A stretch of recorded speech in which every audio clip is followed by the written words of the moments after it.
Till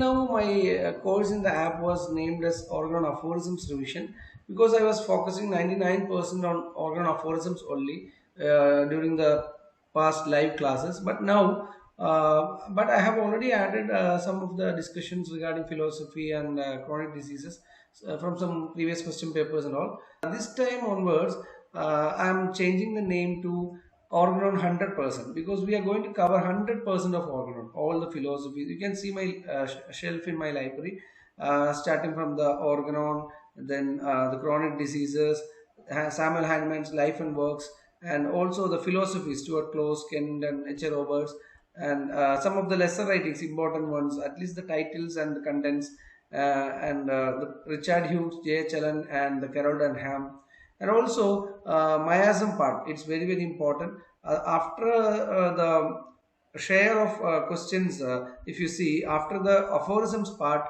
the major share is for the miasms actually. So we will see some of the miasms also, and very small part of psychology that is not very important for competitive exams.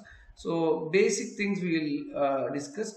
So these are the other competitive exam books which I refer for my classes: Kaizen, Success, Turning Point, IHMA, iBasic, then New Heights, then the other MCQ based books, and all the which we have seen in the previous slide. So what will be my course? Today I want to speak only about that because upcoming classes we will straight away start with the Organon history and all the contents which we are going to discuss now. So what will be there is first and mainly Organon history. If you see the question papers, Organon text by Samuel Hahnemann covers around 90% of the question paper.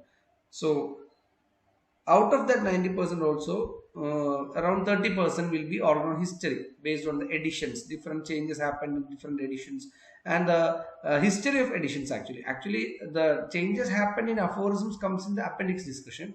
This changes, what I am telling is like additions of some of the concepts, like mesmerism appeared in third edition, or in the fourth edition theory of chronic disease appeared, in the fifth edition isopathy and the term allopathy. All these things are like the changes, modifications in the editions itself, not the aphorisms. So those changes are very very important, repeatedly asked questions. Then all the prefaces by Hahnemann, prefaces by the others, like translators preface by Dudgeon and translators preface by William Borick for the 5th and 6th edition respectively. And the forwards are very very important. Till now we used to neglect the pages by other authors, Indian authors. When BJN publishes a Organon book, if you see a forward by L.M. Khan, Dr. Professor L.M. Khan, if you see, we used to neglect that, thinking that question won't come from that. But nowadays, from Dr. K. Madhu's forward, from Dr. Professor L.M. Khan's forwards, all these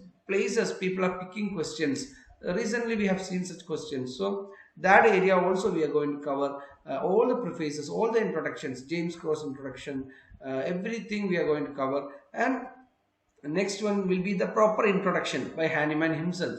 A gold mine of MCQs in Organon actually. The rank deciding MCQs comes from introduction part. We have to read line by line. Maybe as students or interns or people who are practicing, you may not be able to cover the introduction because of the language, because of the way it is written, the extensive pages. But we will try to cover each and every line, extract important points, and we will present it in the classes of introduction. Very very important regarding the history of Organon and history of homeopathy itself.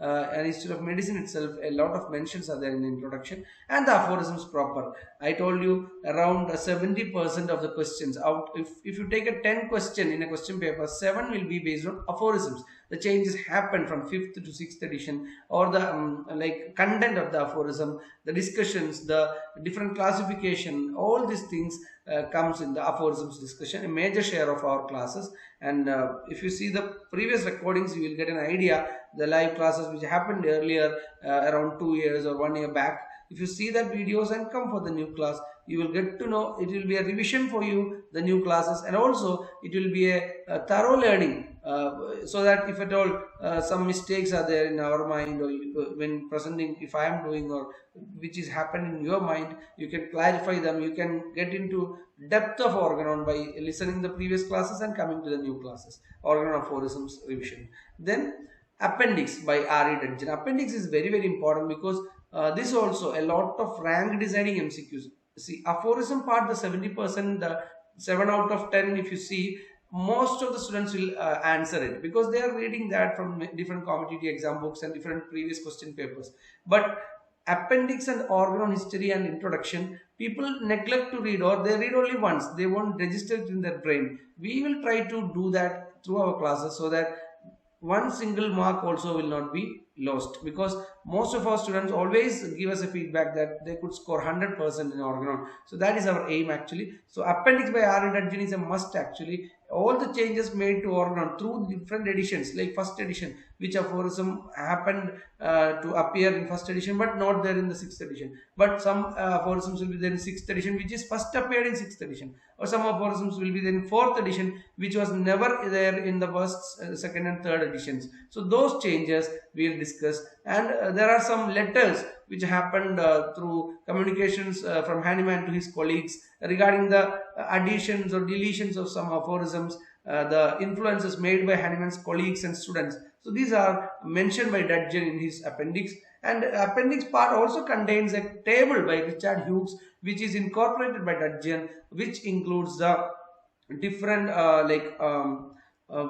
changes happen in column wise, in a numerical format, in a tabulation analysis format. So that also we'll try to cover, and authors of some important books. So this is very important because one or two question we have seen in previous question papers. Very rarely, once in a 3-year or 4-year time, this kind of questions appears. But if at all, luckily or unfortunately, if at all it appears in our question paper, we should not be having any trouble. We should be able to answer that. So we'll discuss that also, authors of some of the important books and important points from the history of homeopathy. So the history of homeopathy, it includes the history of homeopathy in India, all these things. But when I say here important points in the history of homeopathy, it will be mainly covering the life and works of Hahnemann.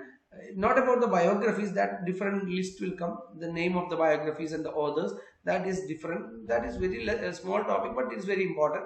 This I am talking about the stalwarts or the pioneers, and also the Hahnemann's life and works. That is very, very important. So the next one, the seventh one, will be list of important books on Hahnemann's biographies. This is also very important. Around 4 or 5 we have to study. And the major contents, like we will not go through every page because it's not very important, but the major contents, the unique things, because if at all, if you see Richard Heel's biography, life and works of Samuel Hahnemann, there will be many letters, there will be many communications, there will be many things about Hahnemann's life and Hahnemann's death, everything. But there will be some point which is not there in Richard Heel in T.L. Bradford's life and letters. That is another thing. And there will be something else in the other biographies. So that's what we are going to cover here. And eighth one is history of homeopathy in India. This is also very important as far as UPSC exams are concerned, or interviews are concerned. Sometimes they will ask questions regarding history of homeopathy in India.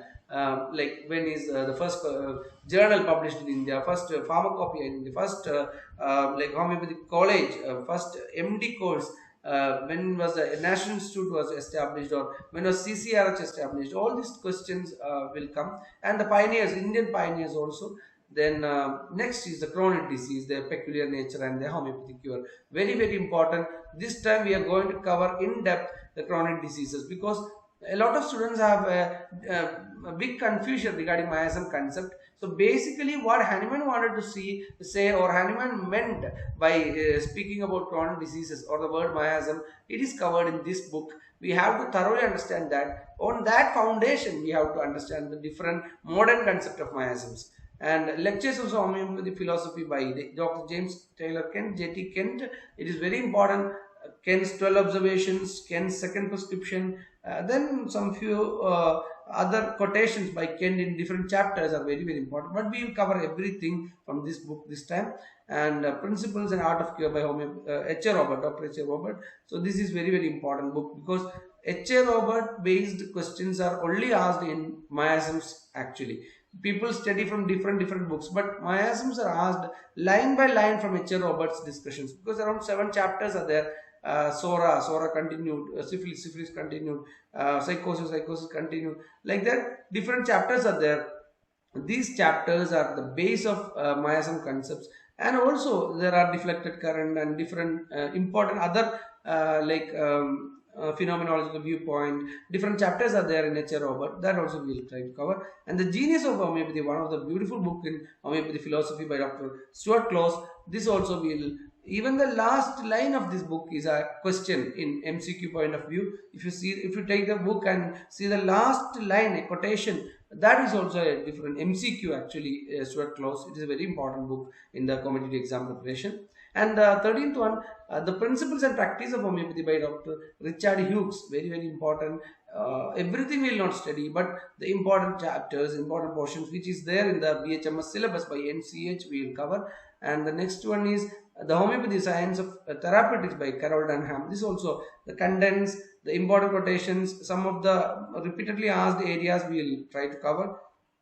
And next one is Chronic Miasms by Dr. J. Challan. This is also we are going to cover in this pattern. And next is Characteristic Symptoms of Miasms. So from the H.A. Roberts and from J. Challan, from different books, we will compile a very beautiful characteristic symptoms of different miasms in like all the topic wise, all the anatomical position wise, all the system wise, all the practice of medicine point of view, clinical point of view. We will try to discuss this, so that for practice purpose also it will be useful, and for the academic purpose, for the MCQ purpose also it will be useful.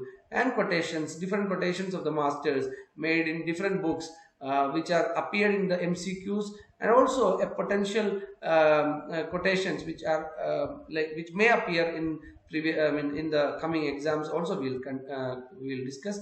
And there will be some miscellaneous information while we go through some books like Dr. V.K. Chauhan's MCQ books. We will get to know a lot of books, a lot of questions from previous question papers, so that which will not be added to any of these other categories. 17 categories will come in this miscellaneous information area. So that's all for today's session actually.